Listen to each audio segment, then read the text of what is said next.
Good morning, welcome here. My name is Jason Klassen. I'm glad you could join us. I went to university some number of years ago. I actually don't even want to count, it probably makes me feel old.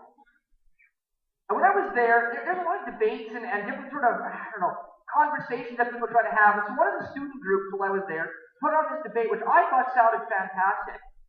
It was going to be a debate on who God is, if God exists, this kind of like round table discussion. And they got this prominent atheist, this prominent man in the Buddhist community, and then this prominent Christian from the Winnipeg area together on stage. And they had a couple of questions. They got people to write in questions ahead of time, and they kind of ranked the top questions. And then afterwards, they're going to have an open, free-for-all discussion. And so it was very well attended. I mean, there must have been 4,000 people there watching. I was really quite interested. And actually, it turned out to be very stock. You know, you can pretty much read any, Wikipedia article or watch any sort of, your favorite videos on this sort of apologetics, and you would have seen much better. I found it actually quite sad, but there was one moment I thought was very interesting, and it made me think. I remember virtually nothing about that whole debate, but there's one thing. You see, partway through, after some of the debate, the guy representing atheism, he said, you know why I hate Christianity? Because it's a crutch. It's a crutch for people who are too stupid and too weak to face the harsh realities of this world. He went on to say, an atheist friend who'd been atheist with him for many years, they're part of the same Free Thinkers Society, who had gotten cancer, he was dying of terminal illness, I don't know if cancer, but it was terminal illness, he was dying, and on his kind of deathbed in his last few months, he had found God. He made sure to put air quotes in a sarcastic tone on, he found God. And he said, my friend died stupid and weak. This is very memorable because this is jarring language, I would think. My friend died stupid and weak because he couldn't face it. But I can face it, he said. I can face it. I know that when I die, I'll become dirt. My life will be meaningless and nobody will remember me in a few hundred years. Probably even a few dozen years. I applaud his honesty. I mean, at least he's taken his thoughts to a logical conclusion. He will die, become dirt, and his life will amount to nothing. Fair enough. But I didn't actually expect a different thought from him. I expected that. He said it in jarring language purposefully to grab attention, but I didn't expect anything different. And then the Christian was asked for his response for that, and what he said was, Christianity is not a crutch. And then he started talking about how much strength a Christian needs to stay firm to the faith, and how much wisdom and how much smart it takes to understand the will of God. Now, I can't remember the exact analogy he used, but something like Christianity is like a nitro boost for a car, and then he went on. And something about that didn't sit right with me. But at the time, there was a lot going on. I was trying to watch the whole debate. Nothing really registered in my head. It was only much, much later when I was thinking about it that I realized why I disagreed with the Christian in his response. But this is an accusation that you'll get, either directly or indirectly a lot. Christianity is just a crutch. God's not real. God's not real, but you can't face it. It feels too lonely to not believe you're alone in this world. It feels too isolating to just not believe you evolved from the primordial ooze. It's too hard to face a cold universe that doesn't love you, so you invented a God to make yourself feel better in your dark moments. This is a common accusation leveled at Christians. And maybe you've never had anybody level it at you. I know I went to a liberal arts university. I had it leveled at me plenty of times. If you have friends who don't believe in God, you ask them a few questions, it probably won't take long until you'll hear something like that. It won't take very many questions, I don't think. So your Christianity is just a crutch. In fact, Jesse Ventura, the famous bizarre wrestler turned politician, once famously said, organized religion is a sham and a crutch for weak-minded people who need strength in numbers. The pornographer Larry Flint said on top of that, there's nothing good I can say about it being religion. People use religion as a crutch. And Karl Marx, the great socialist communist, once famously said, religion is the opium of the masses. Life's too hard. Smoke some Christianity and feel better. Christianity is just a crutch. And then I look at the other side. Christianity is a nitro boost for an engine revving faster, and that somehow feels faults for my life too. And I looked at the two of these things and went, I don't know how to wrestle with this. I don't know what this means. What do I want to talk about today? That's what I want to dive into. I want to look at, is your Christianity just a crutch? And I realized I actually agree with the Christian from that debate all those years ago. Christianity is not just a crutch. But I disagree with him on his reasons. I disagree with him on why Christianity is not a crutch. And I want to share with you what I've been wrestling with for the last couple of years. You see, a crutch will tie you over when you've hurt yourself, when your body's been knocked out of its natural state and it needs to heal. And many of you remember, I was up on stage here earlier this summer. I was limping for a while. I've actually limped a whole bunch this summer for a variety of reasons. This summer, I tore my patellar tendon only a couple of weeks ago, actually. I feel pretty good by now. I feel pretty good. I sprained my ankle, and most noticeably, I caught a big 7-inch gash across my leg right to the bone. That was foolish. Bad mistake. Don't do that, by the way. Don't cut your legs as badly. It sucks. I needed a crutch. Well, in fact, actually, my yard is basically soft mud and clean. It rained all summer, so I didn't use a crutch because I would have just been stuck in the mud with the crutch stuck in the ground. But I leaned on other people a lot, and I hobbled around. I needed a crutch because my leg was not in its fixed state. It took a while to get there, and I needed something to tie me over. So a crutch is a useful thing. Don't get me wrong. I'm not trying to mock crutches. I'm just saying they work in one circumstance, but what if your heart is dying? Because my heart is dying. This is a metaphor. I mean, literally, my heart is dying. You see, my dad had a bifurcated aortic valve.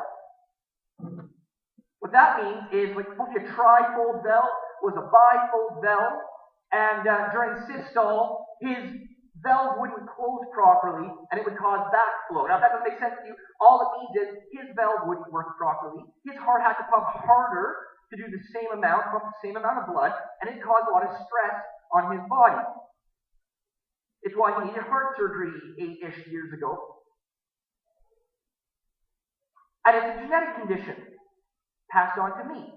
I have a bifurcated aortic valve, which in most people is just called a heart murmur, and it's really not a big deal. But in my particular case, it's growing worse. And I actually, over the last few months, I've been meeting with doctors and so on, and found out, and just recently I found out, it has confirmed, I am dying. My heart is literally dying.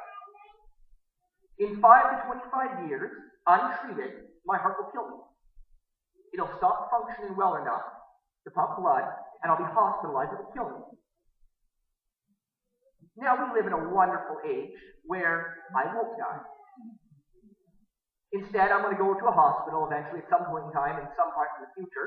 They'll cut me open, and they'll build me a new valve. I'll get a new piece of my heart, and then my heart will work, well, hopefully, the assumption is relatively fine. I will have heart surgery, and then I'll be fine. But the reality here is that when my leg was cut, I needed a crutch because my natural state, my natural walking, energetic self, was briefly knocked out of equilibrium, and I needed a crutch for a while. But in this case, my body's not trying to heal itself. My heart's killing me. My heart is rotten, and I didn't do anything. I was just born. But by virtue of my dad having a heart condition, I was born with a heart condition. I did nothing but open my eyes as a human. I was born with death in my heart. Literally. My parents, my lineage, my genetics made me with death. And they loved me. They didn't do this on purpose, but by the genetics of who I am. That's how it is. Now, I can make it worse. I can take up smoking. I can eat like garbage. I can never exercise and just lie on the couch. And I can accelerate how fast my heart is killing me. But I can't stop it. It's inevitable. Without surgery, my heart would kill me eventually. The reality is we're all dying naturally. I just happen to know what I'm dying of. But I mean, that's neither here nor there. Sunshine thoughts for Sunday morning. I don't need a crutch. I need radical surgery. I need a new heart. I don't think Christianity is a crutch. Because we don't need a crutch. I believe we need radical surgery. we need a new heart.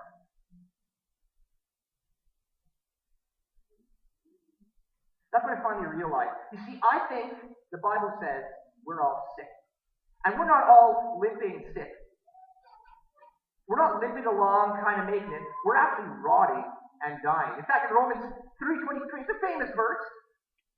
Paul says, for all have sinned and fall short of the glory of God. See, there's this belief in the world that you can achieve religion, or you can achieve God, or understanding of God, or become a God through transcendence or enlightenment, through this process of gradually gaining wisdom or understanding or spirit life, or whatever the latest fad is in modern world religion. But the reality is that we can somehow, by steps and increments, grow and increase. But here's what I found in my life, and what I've seen in most of your lives, and what I think you've seen in most of your lives, is your soul doesn't on its own grow enlightened. Your soul is rotting. You don't naturally feel like, you know what? I want to be really nice to that obnoxious neighbor. The guy who keeps moving his shrub onto my side of the fence, or the person who's accusing me of something I didn't do, or the ex-spouse who's talking bad about me in the community, or whatever your thing is, you don't naturally feel like, I think by enlightenment, I'm becoming godlike today. I do think many of us think we're getting along just fine. Maybe we need a little crutch. But I don't think we feel like we're actually all that great. Because here's the deal. I didn't know I had a heart problem that was going to kill me one day. I felt relatively fine. Until a doctor with a stethoscope heard a little heart murmur, said, you did some tests. And, I did some EKGs, some angiograms, and MRIs, and all these sort of things. And then here's what happened. I failed those tests. I didn't even know I had a problem until I failed the test. And then suddenly I realized, I've got this problem. That's the reality. In fact, if it weren't for God's law, God's law is maybe the closest thing in some ways to a crutch. It was something that God sent us along. And He said, this isn't going to make you holy, but this is how I want you to live. And what happens is, as we try to live in God's law, as we understand God's law, we understand what right living looks like, and we try and we fail, and we feel how unnatural that is, a real heart, not right. In fact, Paul, again, in Romans 7:7, he's talking about the law. He says what should we say then? Is the law sin that reveals in us this sinfulness? He says, absolutely not. On the contrary, I would not have known sin if it were not for the law. For example, I wouldn't have known what it is to covet if the law had not said, do not covet. See, what he's saying is, we were born into sin. I was born with a heart problem. But I wouldn't even have known. Until there was a test, until there was a standard it was held to, and I found out that I didn't meet that standard. Now I know there's a problem. Now I can seek treatment. Now I can get a new heart valve, and I can have life. This is the reality. Sometimes we wrestle with the Old Testament versus the New Testament, the law versus the Spirit. The law was a standard that we fall short of every time in so many ways. The law reveals to us, it highlights to us something wrong in our hearts. And as soon as we know there's something wrong in our hearts, we can seek treatment. We can find something. See, the reality is, I don't think very many people deep down inside, in their quiet moments, in their darkest days, in the middle of the night, all by themselves, feel enlightened. I think we crave, and we desire, and we want, and we need, and we feel a burning need. Maybe it's just me, but I don't think most of us feel deeply holy. No our own homes. Whatever your thing is, whether it's porn issues, whether it's money, whether you crave power, or appreciation, people complimenting you, flattering you, whether you wrestle with unforgiveness like a stone in your heart, or bitterness. I don't know what it is, but there's a desire, there's a craving, there's a need. It's like a video was showing before. It's like there's a gasping for breath. See, the reality is, if I didn't know I had a heart condition, this back, 150 years ago or something like that, if I was living, I would breathe the same way, exercise the same way, but over time, as I would, get older, same amount of heart pumping, we get less blood to my brain, and I feel tired, and I would just feel like I was gasping for breath. That's the reality. I think in life, often, a lot of people, a lot of your friends, a lot of your family, and even a lot of us, I think we feel like over time, like we're gasping for breath, and we try things. We try experiences. Whatever it is, money, power, fame, popularity, experience, vacation, new jobs, whatever. New partners, something. The spiritual part of your body. Nothing feels that. Ever. You don't need a crutch. You need radical surgery. You need a new heart. Sometimes I'm reading Christian devotionals or up with the Christian radio, and you hear something that really drives me crazy. Like, you're feeling stressed, really busy. You need a Jesus moment. I don't need a Jesus moment. I need a new heart. I don't need a little pick-me-up, a little punch in the arm, a little attaboy. I sometimes feel the weight of sin on my life. I sometimes feel like I'm wrecked. I sometimes feel like I'm unforgivable or unlovable. You ever feel that way? Like what you've done or what you've thought or what you've been through makes you unlovable or unlivable? You don't need a Jesus moment. You need a new heart. You need radical surgery. You need transformation. We're the church.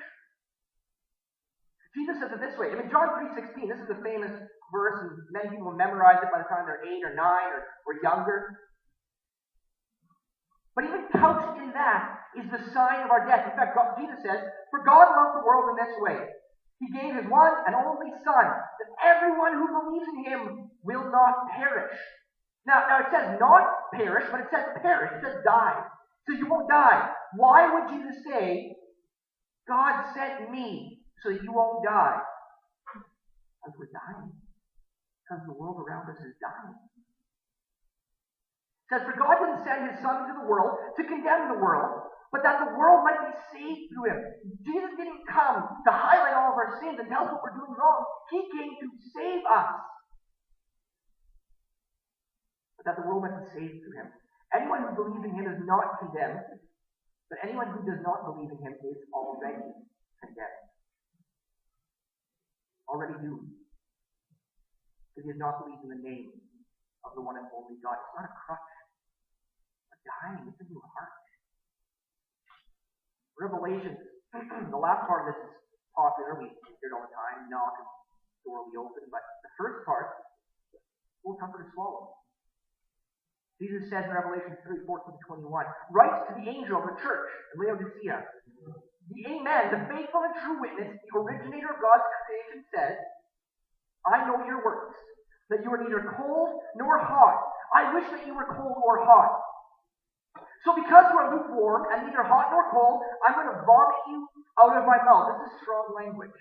Why is Jesus saying this strong language? Because you say I'm rich. I have become wealthy and need nothing. You feel like you're fine, like you're doing great. Maybe at worst, like you need a crutch, but you feel like you're doing fine. You don't know. You don't know you're wretched, pitiful, poor, blind, and naked. I advise you to buy from me gold refined in the fire so that you may be rich, actually really rich. White clothes so you may be dressed and your shameful nakedness not exposed, and ointment to spread on your eyes so that you may see. As many as I love, I rebuke and discipline, so be committed and repent. And Jesus says, listen, I stand at the door and knock. I want in, I want to change you, I want to help. If anyone hears my voice, opens the door, I will come to him and have dinner with him, and he with me. The victor, I will give him the right to sit with me on my throne. You persevere. Just as I also won the victory and sat down with my Father on his throne.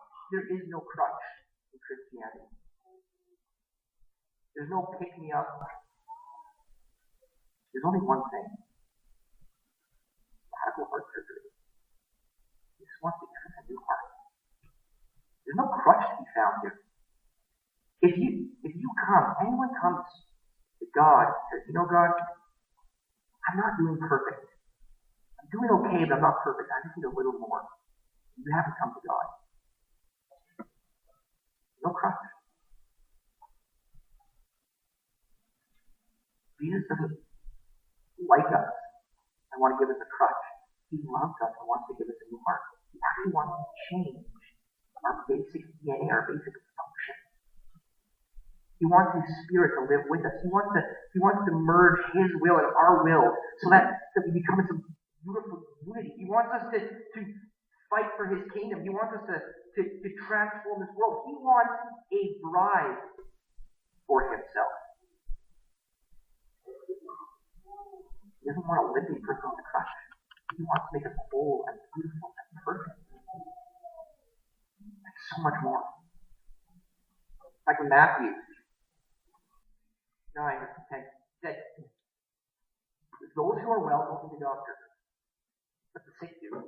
So go and learn what this means. I desire mercy and not sacrifice, for I didn't come to call the righteous, but sinners. I came specifically for the lost. Look, here's the law. Measure yourself up against the law.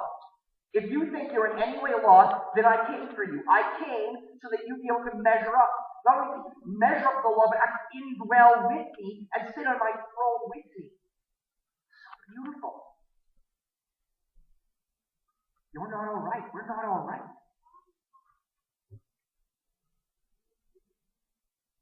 Look, we're the church. We are the church of God. We're supposed to be the light of love and of Christ in this world. We're supposed to be the hands and feet of Jesus. We're supposed to be the emissaries, the ambassadors, the representatives of the great surgeon who's come to heal the world. This isn't just a church building. This is supposed to be a hospital. It's supposed to be an operating room where hearts are transformed. And we aren't just passive observers of this wonderful thing called church. We, you, me, all of us. We're then nurses, assistant doctors, and orderlies, and whatever else healthcare is. We're the people who are supposed to be part of the endeavor of finding new hearts, of bringing Jesus in to hurting people. We're called to do. Beautiful. It's hard. I'm not lying. It's hard. We need to rise up. The world is hurting. The world is truly, really bleeding. And many of them don't know it. They don't know it. We need to be a hospital. We need to be a church where there's no fear of judgment. See, here's the thing. I was born with a heart condition. And then I'll get the heart healed. But many times when we see people with a broken spiritual heart, they feel condemned already. They feel judged already. And as a church, we sometimes feel like it's our job to point out all of their sins. We want to point out, your heart's broken. Look at this. Look what you did there. You stupid, sinful person. Look what you did there. It's like the reverse of what Jesse Ventura was saying. You know, that organized religion is a sham for the weak-minded and foolish people. We sometimes do that back to people who are hurting, whose hearts are broken. He says, no, I've called you to judge, but to be my light, and to transform, and to bring my healing. That's what we're called to do. See, we can't fix hearts. That's actually not our job, and we haven't been empowered for that. Only Jesus can. My dad's heart surgery, as many of you know, didn't go well. And there were plenty of extenuating circumstances that have nothing to do with me. But I'll be honest with you, over the last few months as I've wrestled with this, the fact that essentially the heart surgery going poorly is what killed my dad brings a certain extra weight to the fact that I know eventually I'll need very similar heart surgery to what he had. And I'm not going to lie, that's something I've had to wrestle with in the last few months and weeks. And I'm sure I'll have to wrestle with, in the future if I ever have to face this. But what's really uplifting to me is all the stories of successful heart surgery, of other people who've had wonderful lives and have had, great chances and second chances and fifth chances and who have healed well and come out of the hospital. That's encouraging to me because I look at what I must face and it's encouraging to see what succeeded. Hear me on this.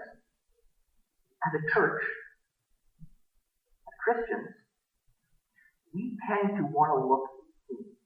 We tend to want to look perfect. We've all got a past. We tend to not want to talk about our past. It's like, it's not I once was lost but now I'm found, but I once was somewhere over there and now I'm found. We just want to brush over that lost part. Especially the stuff we're dealing with currently. Maybe if it's 30 years ago when you were a teenager or something, maybe you can talk about it then. But certainly if it's recent, if it's yesterday, we don't want to talk about that. We want to look clean. Well, this transformation thing, this is scary for a lot of people in the world. Even people who are really serious. There are probably people sitting here today, and you feel the need, you feel the hurt in your heart. But this next step is scary. We're called as a church to talk about that transformation. See, we don't have a surgeon who's got an 80% success rate. We have the living Son of God who transforms 100%, who brings life and love, and whose Spirit is real and powerful and meaningful and actually transforms life. Your life, in all likelihood, has been transformed, has been changed, has been empowered in some way by the Spirit. We're called to be that living testimony. Not I once was somewhere over there and now I'm found, but I once was lost. But now I'm found. That testimony. In fact, Paul says it this way. This is absolutely great. 2 Corinthians 12, verses 9 and 10. This is actually a challenge for you today. You can kind of heads up. But Jesus said to Paul, says, my grace is sufficient for you, for power is made perfected in weakness. Therefore, Paul says, I will most gladly boast all the more about my weakness, so that Christ's power may reside in me. So I take pleasure in weakness, insults, catastrophes, persecution, and in pressures, because of Christ. For when I am weak, then I am strong. I will most gladly boast in my weakness. If you're on social media, you can't miss whether it's Plexus or It Works or Goji Berries, or I'm not sure what the latest thing is. Somebody's trying to sell something to you. And there's always a before and after picture. And generally, the before picture, it's bad lighting, the person's all slunched, and also then the after picture, there's a little bit of posing going on, maybe. But the reality is what they're trying to do is they're trying to say, look, here's where I was before I tried this product, and here's where I am after I tried this product. Look at the difference it makes. You actually brag, in a sense, about the before picture because you want people to see the transformation. Well, the reality is we're sitting here with the transformative God, with the Son of God, the living God, in us, transforming us. Paul says, I will boast in my weakness.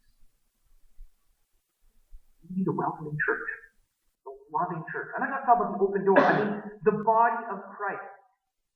Not look how good we are. Look how good our God is. Look how loving.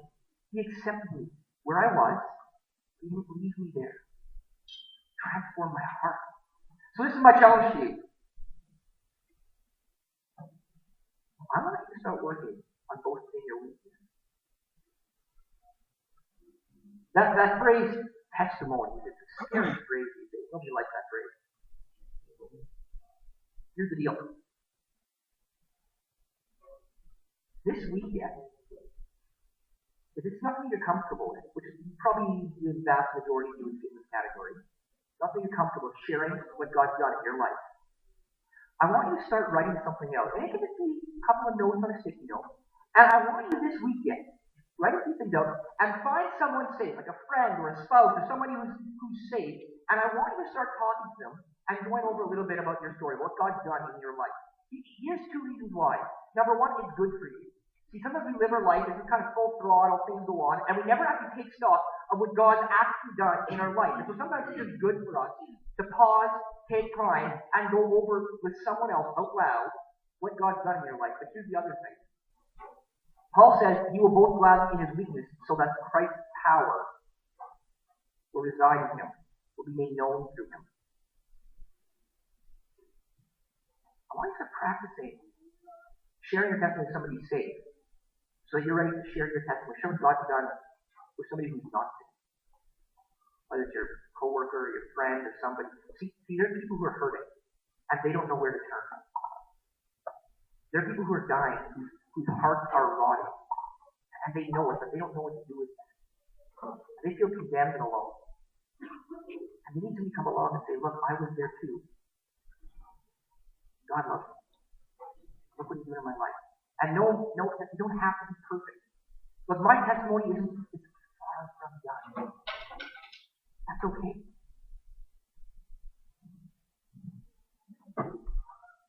Look what God's doing in my life. So that's my challenge. I want you to write something down and share it with someone safe in preparation for sharing it with somebody who's not safe. Boasting in our weakness. Being the church that's honest about our faults, about our weakness, and about God's strength. I'm going to invite the band to come up now. And I'm going to invite you guys to bow your head. Because I'm not going to lie, I know this is a big challenge. This is scary to talk about your testimony with other people. And so I just want to pray on this and let God plant seeds in your heart. Put seeds of courage, of strength, maybe of remembrance of where you once were in your life. Maybe it's very clear. And so I would, maybe you need healing for some of those things so you can get past them and share about it. But I want to invite you to bow your head with me. And Heavenly Father, I thank you so much that you love us so dearly, dear God, that you didn't just leave us limping with a crutch, but Lord God, that you actually would heal us and bring us new heart. And I ask right now, God, since we're gathered here today, Lord, that you would plant seeds of strength and courage in us, that you would rise up in us a story not about us, not even about our failings, certainly not about our strength, but about you, God. That our life would become a story about you. That our lips would tell that story of how you changed us, of how you're working with us. God, sitting before me right now, there are so many people, God, who you've done a mighty work in, and I thank you for that. And I just pray we would rise up a generation of people who share. Lord God, I just pray that you would continue that work in our hearts. And you would just broadcast to the world around us that this place, here, today, this is a place where healing happens, where hearts are changed, where old hurts, old bitternesses can be let go of, where we can find forgiveness. God, will you give us new strength? Will you rise us up in strength to strength, that we can be victorious? That, Lord God, we can have the victory and sit with you on the throne like you promised us, God. Lord Jesus, I pray all of this in your precious and holy name. Amen.